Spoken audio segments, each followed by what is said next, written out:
Des exercices militaires en RPDC, de grandes manœuvres entre les États-Unis et la Corée du Sud sont tous accompagnés par un échange de menaces entre Pyongyang et Washington.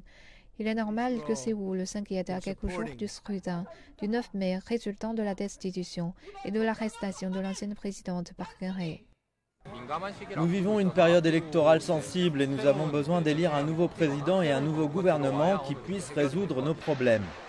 La menace de la RPDC est un sujet plus important que l'économie ou la corruption.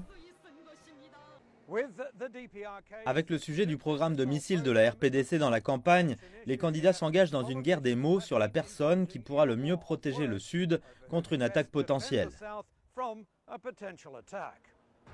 Le Parti démocratique dirigé par Moon Jae-in appelle à une approche entre bâton et carotte.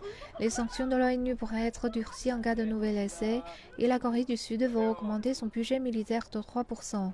Mais le parti veut aussi rouvrir les pourparlers à 6 avec la Chine, le Japon et les États-Unis et une reprise de la politique du soleil qui brille. Nous voulons les forcer à abandonner leur programme d'armement et à ouvrir leur marché. Ensuite, avec nos alliés, nous pourrons améliorer leur économie. Le Parti du peuple dirigé par Han Jo-soo recueille aussi de nombreuses voix et soutient le dialogue avec la RPDC, dans certaines limites. Monsieur Han est une sorte de modéré. Il arrive en second après Monsieur Moon.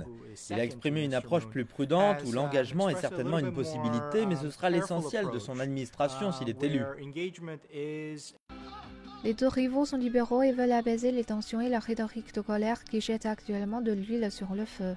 Mais les deux politiciens soutiennent aussi une forte relation de défense avec les États-Unis et aucun ne parle du déploiement récent du système anti-missile THAAD qui a provoqué la colère en Chine.